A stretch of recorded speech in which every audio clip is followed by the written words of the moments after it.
This is Glow in the Dark Radio.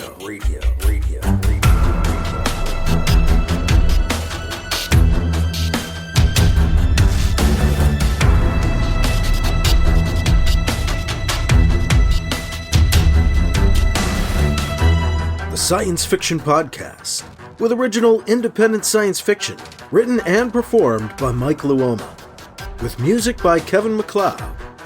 The Vatican Assassin Trilogy and The Adventures of Alibi Jones by Mike Luoma are available in ebook, trade paperback, and audiobook wherever you find your books online.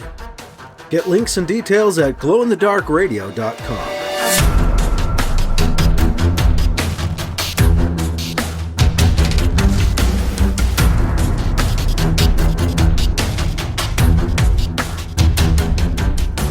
This is the Science Fiction Podcast, Glow in the Dark Radio.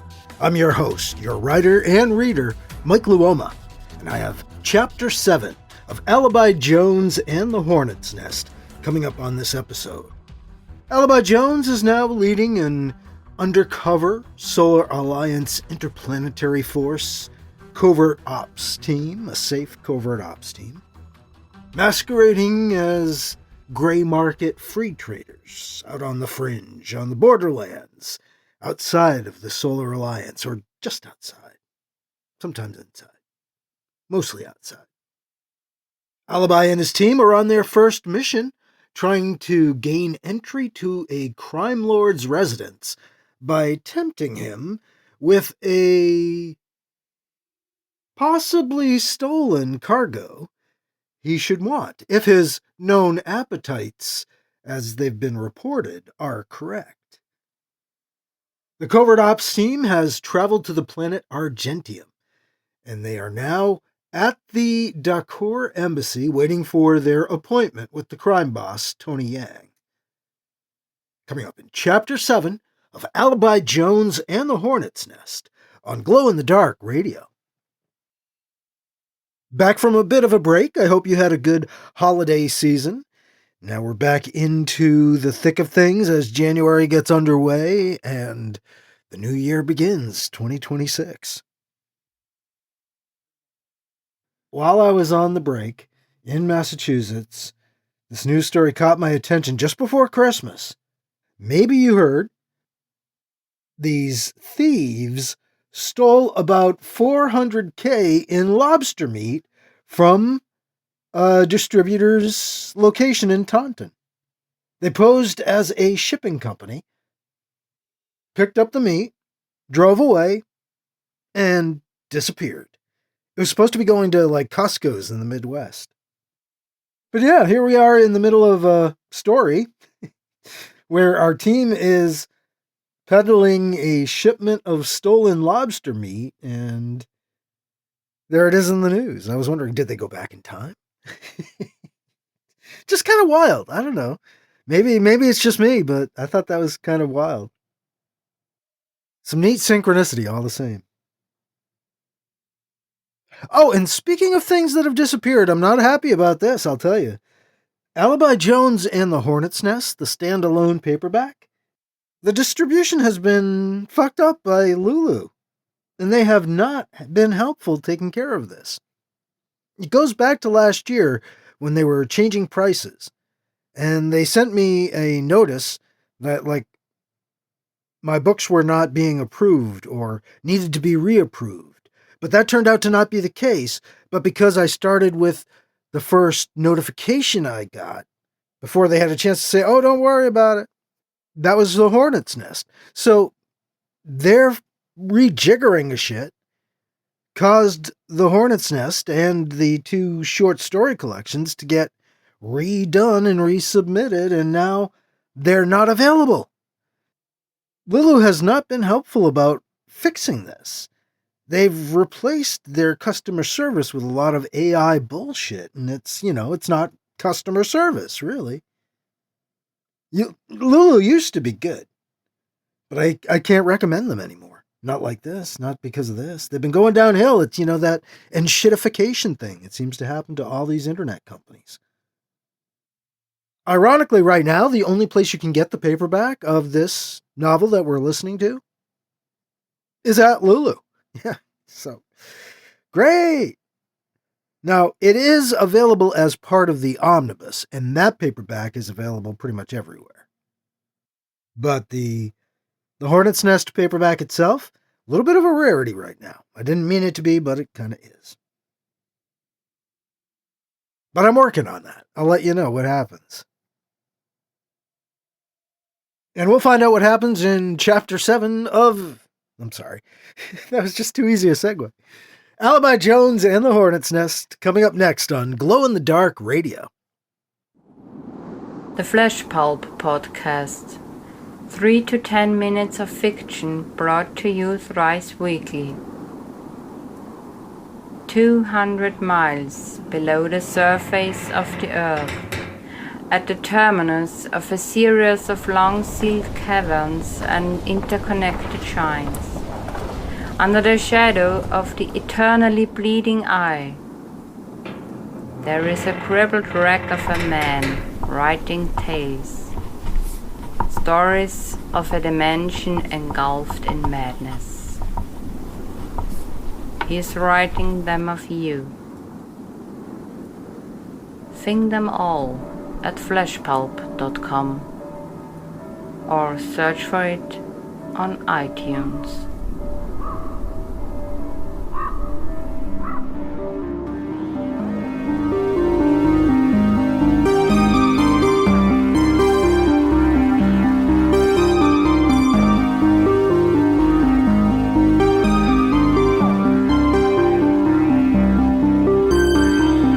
Now here's Chapter 7 of Alibi Jones and the Hornet's Nest on Glow-in-the-Dark Radio. Geesh, Alibi said. If you didn't want this assignment... Emily brought her right hand up, palm out, stopping Alibi abruptly. No specifics, she said. She looked deliberately around the room. Don't know who is watching and listening, she whispered. Alibi nodded. Good, she said, still in hushed tones. Follow my lead and try to act like you're a traitor, not a safe officer or, worse, a thief. Gotcha, Alibi said. Cat? Emily asked. You on board or not? I am on board, if that means working with you two on this, Cat said. Emily nodded. Yes, then, Cat confirmed. Good, she said. She looked Alibi in the eye. Can't believe I'm the one who has to be like this. You're good at it, he said, holding her gaze. She looked down, away. Thanks, she said, softening a little. She looked back up, steel in her eyes. So, she said, I'm our business manager. You are? Alibi asked. She stared back at him, unmoving. You are, he said. I'm the captain and I own the ship, so you work for me. Guess we can have formal titles. What, then, am I? Formally, I mean, Cat asked Alibi. Alibi thought for a couple of seconds. Co-pilot, he told the Dacour. First mate. But that is what you already call me. Cat was confused. What do we call Brisby? Emily asked. Late for dinner? Alibi joked. Can't believe you went there, Emily said with a smirk. Should he even have a title? Alibi asked. He could be a kind of scout, I guess.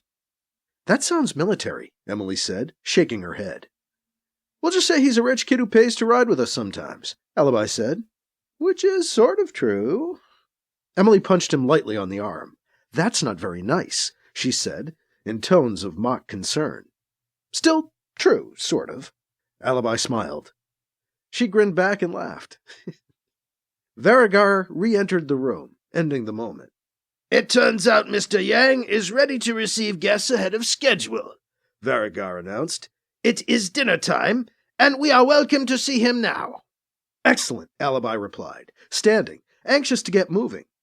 Verigar led Alibi, Cat, and Emily out of the lounge, back through the main hall, and out of the Dacour embassy through a different door, onto Argentium's main thoroughfare. Alibi looked around. The curbs, light poles, and main buildings along their path were all trimmed in silver, with the white-blue light from Argentium itself glinting off. Alibi shielded his eyes from the glare. Looking down, the pavement underfoot glowed a purplish blue. "Yang's manor is at the head of this walkway," Verigar said. He began walking up the road, expecting the others to follow. Shrugging, Alibi fell in behind Verigar. Kat and Emily came after. As they made their way up the hill, Alibi noticed the fancier, better-built buildings were few in number and all clustered along this central boulevard. Looking back down the slope as they neared the manor, Alibi saw that most of Argentium's inhabitants lived in converted cargo containers, bundled and piled on top of each other in haphazard, makeshift apartment buildings, set up starting about a block off the main drag. If anything said low-budget colony, it was a multitude of the universe's most easily created shelter spaces, cargo containers designed to be turned into small one-room houses. As humankind spread out into the stars, every bit of space on board the colony ships was precious. The cargo containers were just one example of humankind's multi-use ingenuity. Stackable, they could be converted into cheap, instant tenements. Most of Argentium looked to be built out of them. When Alibi looked down on the city from up on the hill, he could see some indication of a more ambitious plan, laid out before the cargo carriers were laid down, in the pattern of the grid of the streets, as well as in the few more ornate buildings that echoed the manor's style and lined the boulevard. Alibi turned back from surveying the cityscape to discover they'd reached the manor's massive main gate. In keeping with the colony's color scheme, the gate and the attached wall surrounding the manor's grounds were fashioned from a purplish stone, framed and interconnected by polished silver steel and wire mesh. Alibi assumed the stone was some native mineral, extracted and polished for the purpose. Alibi saw they weren't the first to arrive at the gate. Another group of humans and Dakor waited ahead of them. Evidently, Yang was expecting a few groups. Before Alibi could tell if he knew any of the crowd, the gate opened. 4 of Yang's personal guards appeared, dressed in dark blue and purple security uniforms. They were armed, but their weapons were holstered. The lead guard motioned for the group to go in. Verigar, Alibi, Emily, and Kat made their way double file with the others, escorted through the gate, across the grounds, and into Yang's manor. As they passed the threshold, Alibi felt his entire body tingle with a strange energy. "My fur stood on end just now," Kat observed, as they walked into a receiving area, a small foyer, bare of furnishings. "Force field," Alibi said. The narrow room was windowless, the walls and ceiling a plain, yet translucent light violet. The floor seemed made of the same stone as the gate and the walls outside. The door they'd come in through closed. A minute passed. Their group, Alibi counted about 10 in total, waited patiently, shifting on their feet for a bit before the door on the room's opposite side opened in front of them. "Elevator," Emily said in a quiet voice. "Could just barely feel it. Think we went down." The group made its way out of the foyer, or elevator, into a large open room. A man sat at a table of food at the room's far end, eating. A woman walked towards them from the other side of the room. She was thin, taller than Alibi, with short red hair, and wore a smartly tailored, old-fashioned 3-piece business suit. "Hello, I'm Miss Stevens, Mr. Yang's assistant," she said to the group. "You are in luck today. Mr. Yang has decided to have a business dinner. If you will please come with me to the other end of the hall, there are places where you can sit and wait until Mr. Yang calls on you during his meal." She turned and walked back towards the other end of the room. Alibi and the others followed. Mr. Yang sat alone at a large table laden with many bowls and serving dishes filled with a mouth-watering variety of foods from human cultures. He reached for a platter of ribeye steaks as Alibi and the group approached. There were no other chairs save Yang's at the table. Several backless, cushioned chairs and lounging couches were pulled up around the front of it. The woman waved at the couches and chairs, indicating the group should take seats. Alibi made his way over towards the largest, almost in front of Yang. Emily, Kat, and Verigar joined him, sitting down on the couch. They waited as Yang ate dinner. He seemed to enjoy the meal, so much so he didn't call on anyone, just fed his face. Is this it? Are we supposed to just sit here and watch him eat? Cat hissed in a loud whisper. Quiet. Varigar shushed him, whispering back, Do not disturb Mr. Yang unless he calls on you, please. Watching Yang eat made Alibi hungry. To distract himself, he looked around the room at the other people with them. There seemed to be 2 other groups or crews. On his right sat 2 short-haired, ex-military-looking types, accompanied by a silver-haired Darkour. A little further back, almost behind him, sat a woman with long brown hair alongside 2 Darkour, one with a nearly blonde pelt, the other dark brown. As the woman saw him look her way, she smiled at Alibi. She's beautiful. He was staring. She noticed. Alibi turned away, almost too quickly. He looked back. He meant to look for just a moment, but his eyes locked and took her in. Long dark hair, tan skin, nice curvy figure, oval face, big blue eyes, full lips. She kept smiling, looking back at him. He turned away again. His heart was racing. His thoughts? Chaotic. What the hell? He resisted the urge to look one more time. He found himself resisting a lot of urges. His mind struggled to resume control of his body, calm his libido down. Alibi couldn't remember the last time he'd been hit by such a wave of pure, unbridled lust. He marveled at how he was able to keep completely calm on the outside, while inside he burned with fireworks exploding. Not the time nor place. But kind of nice to know it can still hit me like that. Have to find out who she is. Emily leaned over to whisper in his ear. Are you okay? She asked. Alibi's stomach dropped out of him, sucked into a black hole that replaced it, made by the sudden betrayal of memories he shouldn't even have, memories of growing old married to Emily. Damn the Devrisium. Yes, he whispered back. You look a little funny, she said. Hungry, Alibi said. Gas. Emily leaned back with a dubious look on her face. Alibi shrugged. Motion on the side of the table in front of them caught his attention.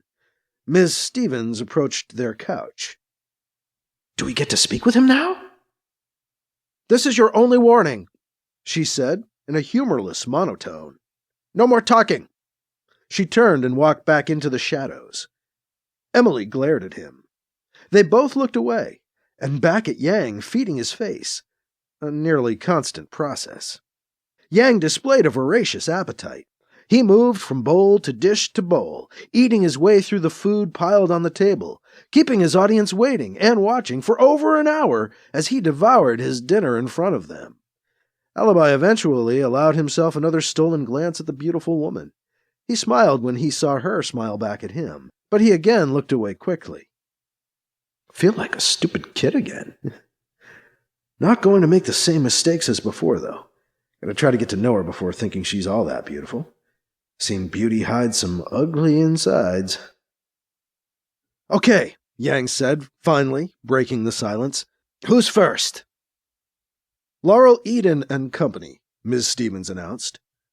Alibi watched as the beautiful smiling woman and her 2 Darkour friends approached the table. He couldn't hear what they were discussing, so he kept watching her. Are you staring at her butt? Emily asked. She gave Alibi a look. He had been. It had a sort of lovely upside-down heart shape. Shh, Alibi said. We're not supposed to talk. That's while he was eating, Emily said. He's done eating now, and talking to Mrs. Shapley Butt and her cats up there. Do not call Darkour cats, Cat said, interrupting. Both Emily and Alibi stared at him for a moment, before bursting into giggles. That is rude, Cat said. They tried to stifle their laughter. Your name is Cat, Alibi said. You telling us not to call Darkour cats is sort of funny, Cat? The shortened form of my name I allow you to use is Cat, he replied. And now you may have some idea of how tolerant a Darkour I am. Alibi and Emily were chagrined. I'm sorry, Cat, Emily said. Is it okay to call you Cat? Yes, he said. He scratched his head, thinking, I am getting used to it from you. It would be strange for you to change now. Cat looked around the room and changed the subject. Do you see the thing? I do not see that device here, Cat whispered. He's not going to have it out sitting around, Alibi whispered back. Laurel Eden and the Dacour finished whatever business they had with Yang and turned to leave the table. She smiled over at Alibi and waved a little wave as they passed. She's kind of old for you, isn't she? Emily asked. Shh, he said. Alibi Jones and Company, Ms. Stevens called out. Alibi, Emily, Cat, and Verigar arose and approached the table opposite Yang. Alibi was struck by how thin the man was. After the feasting display he'd seen, he expected a much larger man. Nice dinner, Alibi said, regretting the words as soon as they'd come out. Tony Yang cocked up his eyebrow as he looked at Alibi Jones. Was that sarcasm? He asked. Not at all, Alibi said. It appears you had a nice dinner. I did, Yang said. And I'm sure you can find yourself a nice dinner on my world, Mr. Alibi Jones, Mr. Yang, Alibi said, nodding. Well, Mr. Jones, Yang said, were you staring at me? It's not polite to stare. Me? Alibi asked. He didn't know what to say. You seem surprised by me, Yang said. I've seen that look before. A mix of disgust and wonder. I'm sorry, Alibi said. I didn't mean to offend you. You're just wondering how I can eat like a pig and stay so thin. Yeah? Yang said, challenging him. No, Alibi said. Yes. I thought you'd be fatter. I have an artificial stomach, Yang explained. Lets me eat just about anything. I get the nourishment I need from it, and it efficiently destroys the rest. Only way to live. Alibi looked at the empty plates on the table, at the walls, at the floor, anywhere but at Yang. He didn't want to be caught staring. But enough about eating, Yang said. Unless, wait. He grinned. You're the lobster man, aren't you? I might be, Alibi said. Do you like lobster? We deliver, you know. Stevens told me about you, Yang said. When can you deliver your cargo? You're interested? Alibi asked. Don't you want to haggle about price, stuff like that? Emily stepped on his foot as casually as she could. Alibi realized he should stop talking. I'm sure Ms. Stevens and your business manager can agree on a fair price, Yang said. Yang stared back at Alibi. Don't like the way he's sizing me up. What? Alibi asked.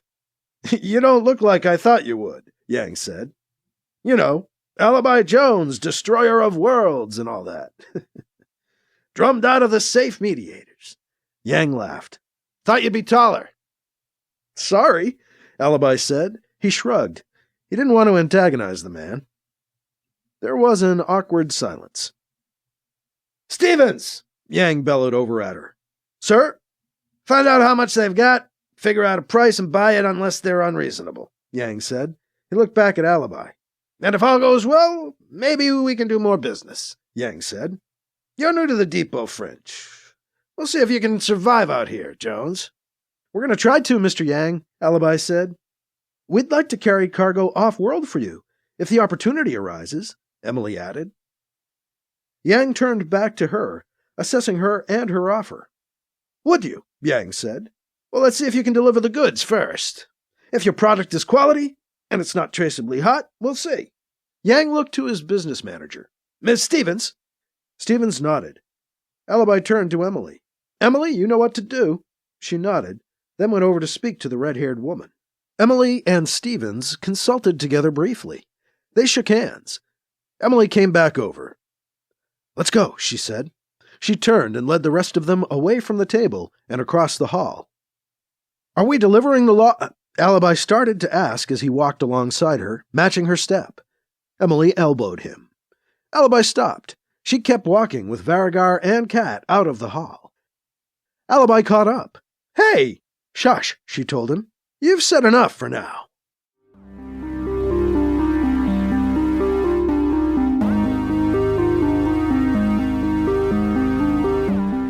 That was Chapter 7, of Alibi Jones and the Hornet's Nest on Glow-in-the-Dark Radio. Alibi and his crew met with Tony Yang and made their pitch with their stolen cargo with their lobster meat. It's again amusing to have a lobster meat theft in the news while I'm writing about characters using stolen lobster meat. I don't know. Life imitating art, I guess. It's a good thing Emily knows what she's doing, I have to say. Maybe Alibi will pick up on some of this. We'll see how their delivery goes as we get into Chapter 8 of Alibi Jones and the Hornet's Nest on our next episode. Again, I'm trying to straighten out some problems with the paperback distribution of the novel we are listening to, but I will keep you abreast of that situation. If you are looking to get a paperback copy of Alibi Jones and the Hornet's Nest, head to lulu.com. And that is all for this week. We'll get into Chapter 8 on our next episode. I'm your host, your writer and reader, Mike Luoma. Thank you again for listening to Glow-in-the-Dark Radio.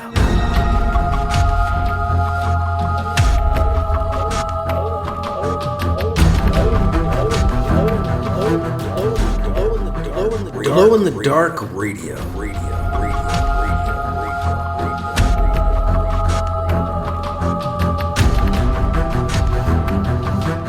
This podcast presentation is copyright 2025 by Michael F. Luoma and is protected under a Creative Commons Attribution, Non-Commercial, No Derivatives 4.0 International License, CC by NCND 4.0. Music by Kevin MacLeod. You can find his work at Incompetech.com.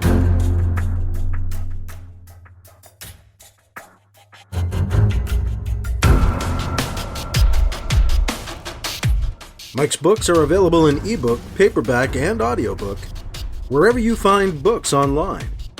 Get links and more details at glowinthedarkradio.com and mikeluoma.com. This has been a presentation of Glow in the Dark Radio.